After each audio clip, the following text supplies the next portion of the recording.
Good morning, good afternoon, good evening. Welcome to episode 13 of Might Help, Can't Hurt. Conversations with leaders, doers, and friends. And my leader, doer friend today, Ajit Nawalkha. Ajit, good to see you, man. Good to see you too, Michael. So I was trying to remember, my memory of how we met was we were the two guys who both thought on a panel that we would wind up at the back of the room at the bar. Yeah, in a motivational seminar.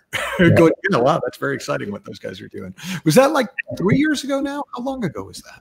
I feel like something like that. That it was right around the time I feel like I moved to LA. So it should be maybe 3.5 years, something like that. Yeah. Because we were in the same room with this gentleman who had organized all this, like a small group to come together, and we had a good conversation. And after that, we caught up at Bulletproof. Yeah. And that's really, we first really sat down together and had a great conversation. Yeah, no, this is my bulletproof of the day. I get going here. But so there's been a few things going on. I don't know if you've noticed. Yeah, it's hard to miss, but which one are you talking about? Well, actually, I just got a client forwarded me an email from one of her clients. And it said, I just don't know how I can deal with everything that's going on. I mean, the freaking hashtag all lives matter and Trump and Michael Neal and COVID. I'm like, wait, I made that list? But apparently he was finding some of the ideas in the Inside Out Revolution a little bit challenging to his status quo. Oh, but it apparently wasn't a bad thing. So it wasn't, it was more helpful. Now, one of the things that you and I share is a respect for coaching as a profession. And there are plenty of people who do, but it's a particular kind of a respect that it can be so much more than, a way to make money in your spare time or a paid friend or, all the kind of crap that sits in the profession. And I'm guessing, and if not, we'll talk about the weather, but like that you've also spent a lot of time in the last few months thinking about what, as a profession, we can contribute to the well-being of the planet, to the anti-racist movement, to the economic recovery or evolution of the economy. Like, have you been thinking about it at that macro level? Or is life just busy that you haven't had a chance? Because I get that too. No. I mean, it's being a part of this world and being in a part of helping move that dialogue by bringing on authors like yourself on our platforms. It kind of has always been a narrative to really think about, okay, what is it that as coaching we can be? And there is no time like this that kind of forces us to have this dialogue even more. And say, okay, because what is a coach really? In my mind, a lot of times it is the person who facilitates change. Right? That's really what a coach does for a lot of people's lives, right? We invite coaches in our life when we are in the spirit of change, or we want to invite some change in our life, or we are going through too much change and need some support and some guidance and somebody to reflect it with, right? And right now, forcefully, as humanity, we are forced into this narrative of saying you have to change. You have to change about your health. You have to change about how you view the world. And if it's not already hit you, you're going to soon realize you have to change how you look at economy and your personal status in the way you deal with how the world is going to change, because it's going to change and continue to change for the next year, at least, I believe. At least it probably will have a domino effect for years to come. So that kind of got me going, that what is the role that we could play as coaches, and is there a role to play to start with? And I feel there's just not a minor role that we have to play. It's probably a more major role that we'll have to play, because what has started because of COVID-19 is starting as the dialogue. Post that, all the dominoes that have fallen in place makes the world a very uncertain place. Like this is so funny, because today I was watching this video that Harvard has put out. I think Harvard Business Review or Harvard, the institute, one of those two have put it out. And it explains how the economy is going to turn. And it has like, there are 3 types of curves in an economy. And then the conclusion of the video is we don't know. And that's like supposedly the economic geniuses that have put this out, did the research, took all the time for it, and said the answer is we don't know. And that's from the economic lens of this. We already know health-wise, we don't know. So I think as a society, because of the amount of change that is coming through, there is no other time where I think coaching was more required than today. And so the role of us as individuals coming in, personal coaches, you could be a career coach, you could be a health coach, you could be a business coach, it doesn't matter, because the world has turned completely and is going to continue to turn in one way or another for at least 1 to 2, maybe even 5 years, because of everything that will happen in the next 1 year will impact the next 5. And because of that, I think there is, if anything, we are too few in the world.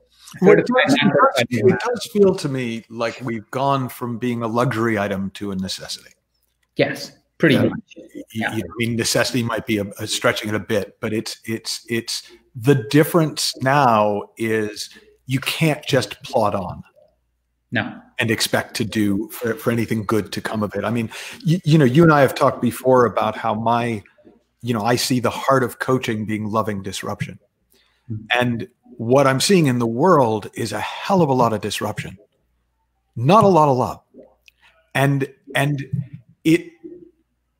it's not to kind of turn around and go, no, just love it's all okay. And it's not that, but it's that without the safety, without the feelings of safety that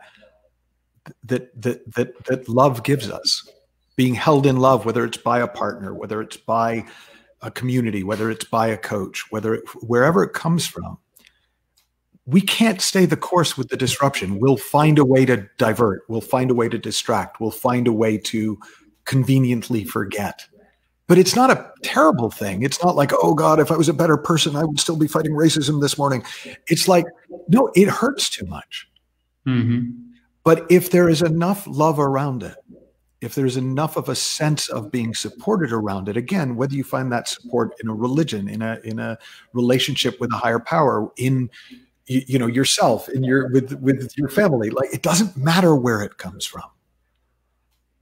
That's what allows you to allow the disruption. Absolutely, because like you said, it's not only it hurts, it's very frustrating to sit in the middle of a disruption and have no space for love, or no love coming at us, or no sense of anything that is a little bit certain than all the uncertainty that disruption brings. And right now it's disruption turned all the way to the highest volume, saying, hey, and we are only probably turning it even more to say, hey, what else? Right? We haven't seen what we haven't seen just yet, because the wheels are still turning. And that, like you rightly said, it's become a necessity in many ways. Now, it will be utilized, of course, differently by different people, like people who are aware enough to say that coaching exists and that they can hire a coach, and if they can even find one, because sometimes that is the problem in itself, because there's not enough of us, if anything. If they have the awareness, they will go reach out and say, hey, I could use some help right here, right now. Whereas there will be other people who will use different channels. They'll pick up a Michael Neal book, or they might go take a program or a seminar, but alternative versions of saying, how can I find that space to get my head right, get my heart right, when everything around me seems like it's blowing off and going away and losing it in some way. So, yeah. Yeah. Well, so then I guess, where are you finding your support in this time? Like, because I know you've got a gorgeous young family, and I mean, the question I was going to start with when I first realized I was talking to you is, have you had to give up on any weddings? Because every time I see you, you're getting married again. Now it's always to the same woman. You do get married a lot. That is true. Fortunately, we hadn't planned one for this year just yet, so none of them have to be given up. How many are you on? Yeah, say that again. How many are you on? What number? We are at number 9 now. It's the same person. If you did hear Michael, it's the same person I just get married to again and again. No, I think there's got to be some kind of. We had a next door neighbor who prided himself on having been married as many times as Elizabeth Taylor. But you've actually, I think, that's pretty cool. But so where are you finding your ground? Like, where are you finding your solid ground in this? So I'm blessed to have coaches that I already engage with, and more blessed to have family that I engage with a lot. Like I have, my wife has been tremendous amount of support during this time, and we've had our struggles, of course, because when you're like cooped up, and both of us are travelers, like we travel pretty much all the time. And this is probably the longest we've stayed in our relationship at one location. And we've been together for a minute now, and like for 3 months straight, we were just in LA. Have been in LA. Yeah. So it was definitely getting a little intense sometimes, but I think the grounding has come from a lot of family support. I think we've found a lot of great connections back with family, great connections back with extended family. Both of us have big families on our side, so we got that chance. A lot of friendships that we kind of lost touch with kind of got reignited. So it felt like we felt very supported during the time, for sure. And of course, the coaches in support, but they're mostly around business that I engage coaches in at this point. I'm more of a reader, so I found a lot of solid ground in my books. So really appreciated that as well. But family and friends, I would say, were the biggest mental support in a way. Yeah. What about you? Well, family's been great for me in this because I've got 2 kids in their 20s and one daughter's 18, and all of them, the older kids are active social justice warriors. So this has been a time for them. And it just so happened that my son had come down for my youngest daughter's graduation because she just graduated high school. And so he was here when this all kicked off. And so having them around and being able to engage in dialogue that it took a little while before it was constructive, not like epic time, but to actually get past the what you're and kind of go, oh shit, there's a lot going on, and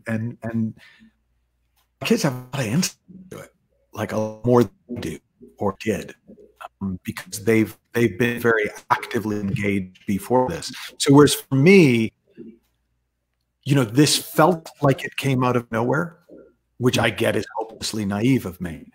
Mm-hmm. But for them, it didn't. For them, it was the latest flashpoint. And I think what's been fascinating to me has been seeing how in such a short space of time, I mean, we're talking like a week of protests, all sorts of things have actually happened. I mean, I get it's never enough. There's all the kind of arguments that make you feel like anything you do isn't enough. But actually, I think it's really worth kind of going, that may or may not be true, but damn, let's not overlook what changed in 7 days. Yeah. And I believe there's a lot because of the dialogue that happened. So I come from India. I don't fully understand the racial divide of America. I'm educating myself on it, but I no way would say that, oh, I understand what's happening here. And that's not what I'm trying to compare to.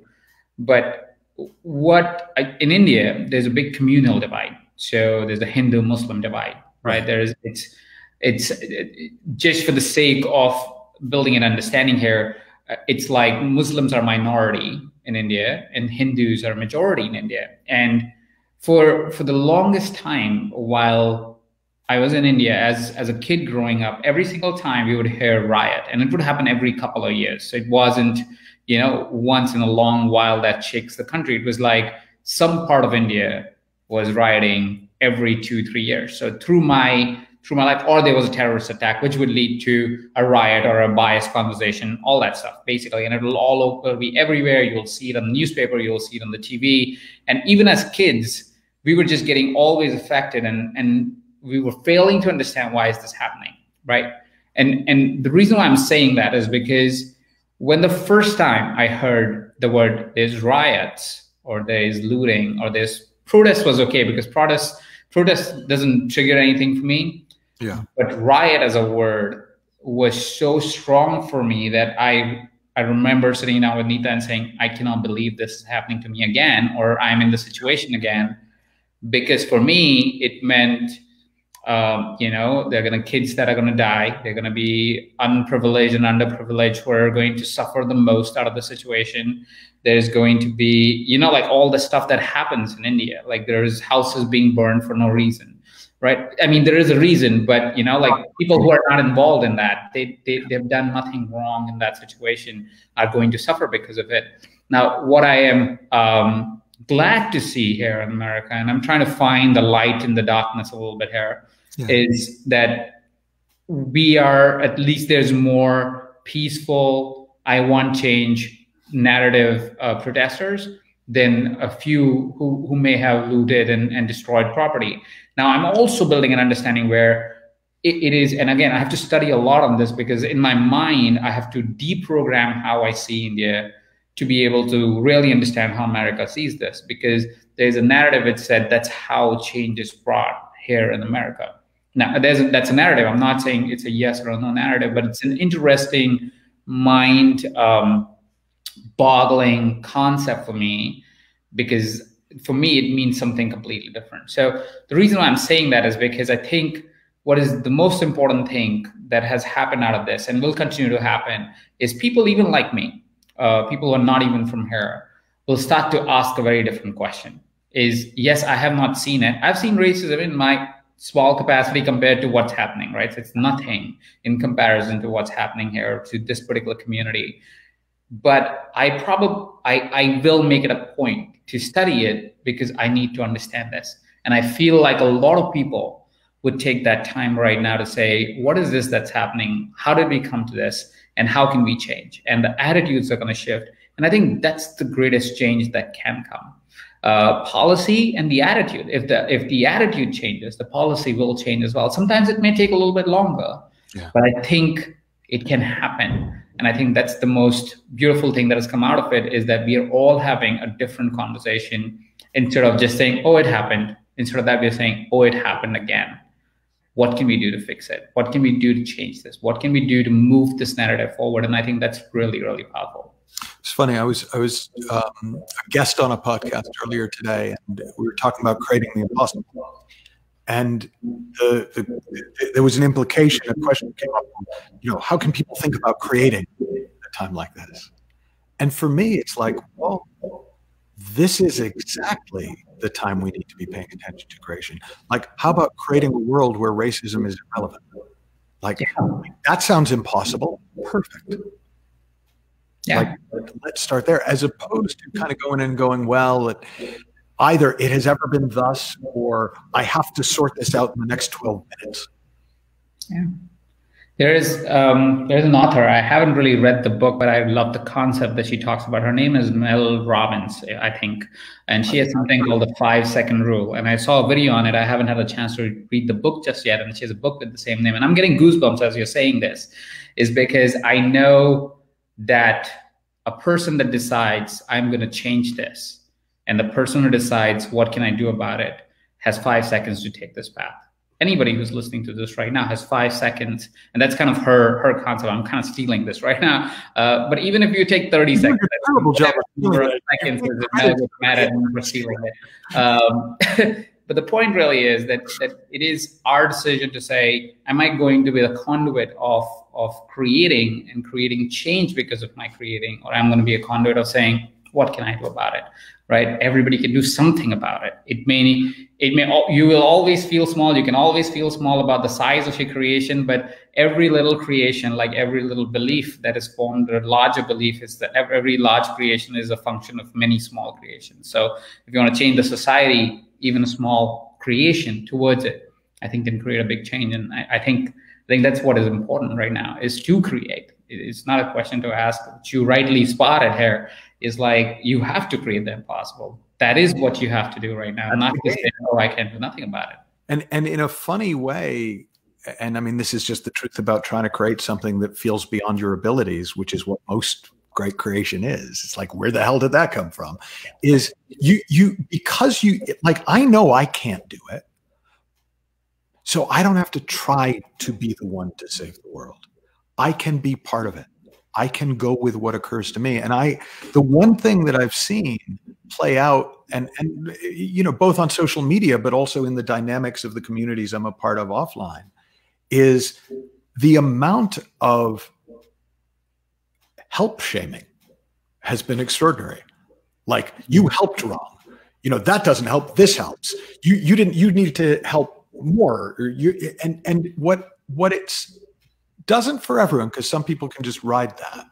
But what I see is so many people, it feeds the hopelessness instead of feeding the hope. It's like, oh, well, I didn't, you know, my putting a black picture up on Instagram, racism hasn't ended, so I guess there's nothing I can do. Mm-hmm. Whereas it's like any step in the right direction is a step in the right direction. You know, there's an expression, and I hope it doesn't have horrible origins. I've just realized I have no idea where this expression comes from, but the straw that breaks the camel's back. Mm-hmm. Right? It's not the heavy straw. It's, you never know which straw is going to be the straw that breaks the camel's back. You never know which Jenga piece is going to be the one that brings down the tower. So don't worry about it. If you think somebody else is going, my Jenga piece is bigger than your Jenga piece, or that's your straw, I brought this straw. Hey, the straw that breaks the camel's back might be tiny, but it's just enough to push it over the threshold. Did you ever read, there was a book, and I think they did a video series as well, called 212 Degrees? And no, I haven't, no. And no. It was and I'm probably going to butcher it, so if the authors are ever listening, my bad. But I am plugging your book. But the point was that the degree between 211 and 212, or 212 and 213 Fahrenheit, literally the nature of water changes. Now, it may take time to get to boiling point, but the actual thing that transforms everything is tiny. Moments of awakening are instantaneous, even if it takes years to get to one. Yep. And there's something for me, I'm rambling, but it's my show, so I guess I can. Very important, yeah. But there's such an important difference, it seems to me, between hope and wishful thinking. And as best as I'm seeing it right now, wishful thinking is when there is a form to my hope. It needs to look like this.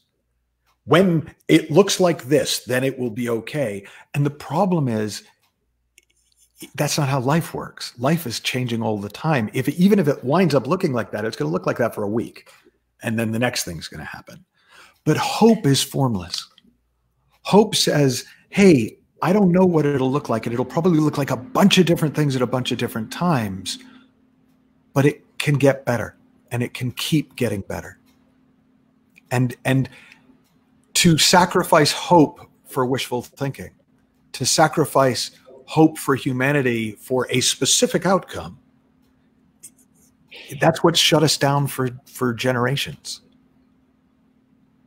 That is very true. That is very true. And I think we especially when the times are uncertain, and I'm kind of bouncing between all the different things that are happening right now because there's a lot, you can't have wishful thinking. You can only have hope because it helps you operate. And we don't know what we don't know. That's like knowing the future. We don't know the future. We can all predict whatever we want, but that's a prediction. That's wishful thinking. But hope is available at all the times, and to be able to channel that and utilize it to the greatest benefit of the humankind, your personal greatest benefit is much easier. So I think operating from hope, like you mentioned, is important right now, and it's needed. So let me go sideways. What have you seen about, because I think you've probably been paying more attention to the future of the economy at a macro level than I have. I've been kind of dealing with it at a very micro level. But what do you think the skills like what's going to make the biggest difference for people in navigating the creation of a new economy or the evolution of our current economy?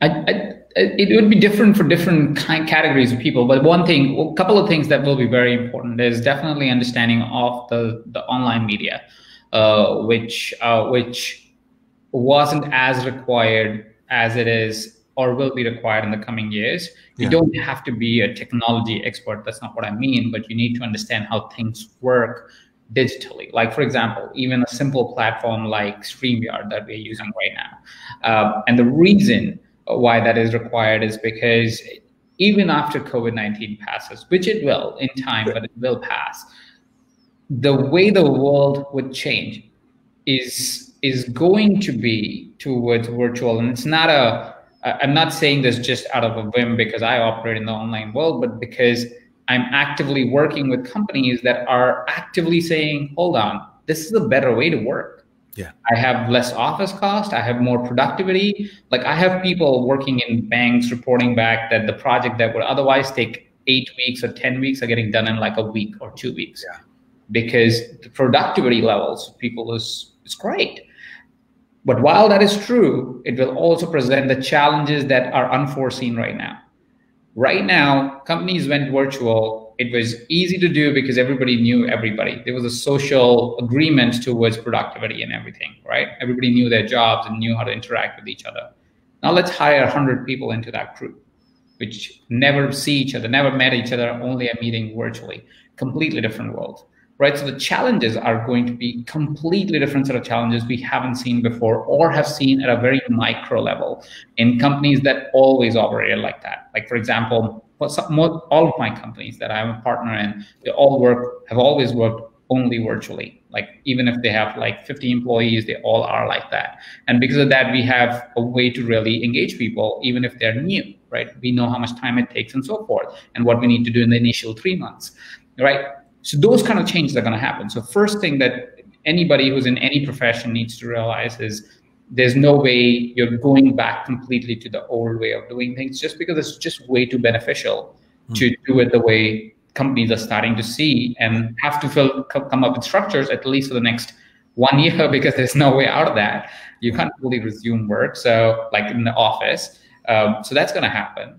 Of course, there's a lot more people, I think, that will turn towards professions that they have always aspired to have, but have never really taken the time to do, because of the amount of lack of security of jobs that is going to happen, amount of optimization of anything that is to be done with production, because production is the line that will probably lose the most, because they have to go machine. They can't have human beings doing things because it's too risky, it's too close quarters, and so there'll be a set of individuals that, unfortunately, and that's what I was saying, usually the people who get most affected are the people that are the least fortunate in many ways. So they're going to get affected, which means there will be a lot more workforce asking a very different question. The meat packing industry, the people who work there will have to ask a very different question, because they may not be able to pack meats at the same capacity with human beings, which means they have to go machine, which means all the people that had those jobs have to ask a very different question. So all of those changes are going to economically happen. I don't personally feel, and this is me commenting on against a Harvard review that I was just talking about. Well, they don't sound that confident, so I'm on it. I have a lot of confidence. I know better than Harvard. I don't know how long this will be, but I do feel that the economic foundation of the world is not as weak, but the recovery from the challenge the economic downturn is going to present is very much depending on the government of the different countries. So every country will have a different response and a different way back. I think, from my limited understanding of economics, I do think some countries will respond and come back actually fairly okay. Like, they might not come back to the same stage of growth that they were experiencing before. Like, say, if a country was experiencing 2-3% growth, they might only experience 0.8%, 0.4% growth for the next 1, maybe even 2 years. But soon enough, it'll be back to a stage where it will feel like there's more fuel in the economy. But I think those are some big changes wise.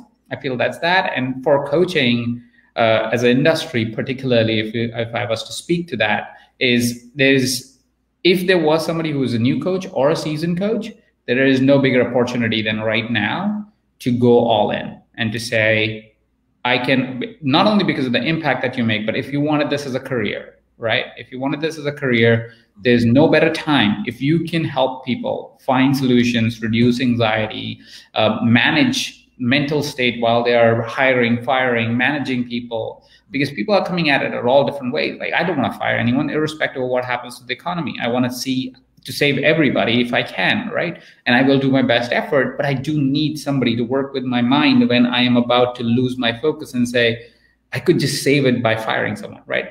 I know, like, you get my drift, right? I mean, I would not do it. I don't want to do it, and I will operate, but I need somebody out before right? you do something.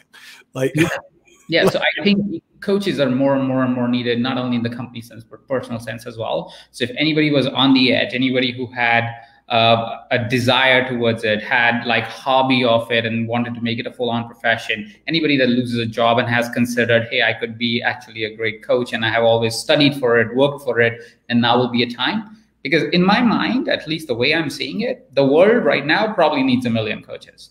And we are definitely nowhere close to that number. And I'm talking about real coaches. I'm not talking about, Instagram coach, which is not even a coach, but you get my point, right? They will call them a coach. I'm talking about a real coach who can help facilitate change and can help manage people. We need probably 1 million of those because of the size of population that we have in the world. I'm gonna go really crazy optimistic. Right. And I'm going to go to a source that I don't normally go to, which is Lenin.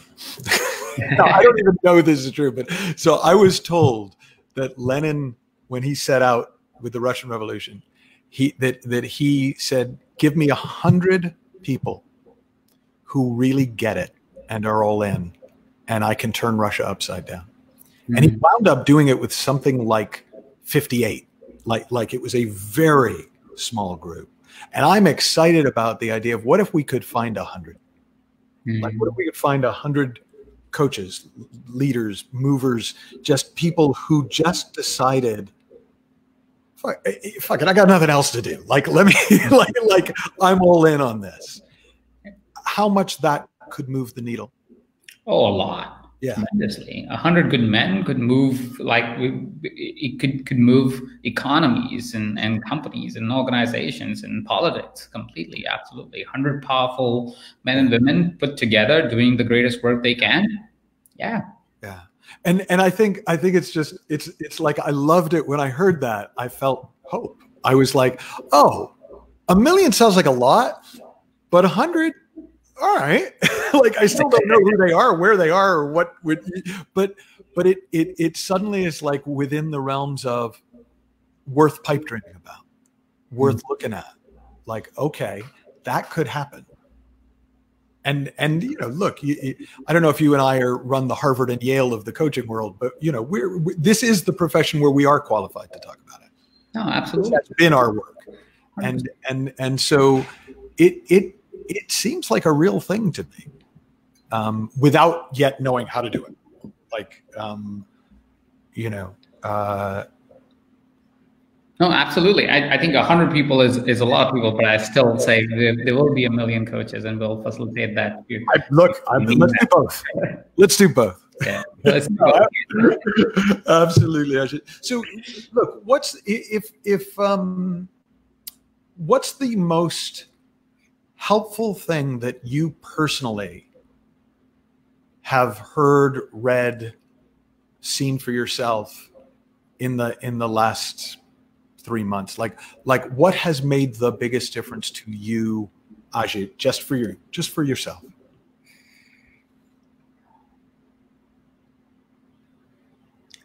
I don't know if it's I've had a lot of change as a person in the past 3 months. It'll be hard to say one thing because I can't recall what it's like. I don't know that straw that broke the camel's back per se to say, okay, this is what it is.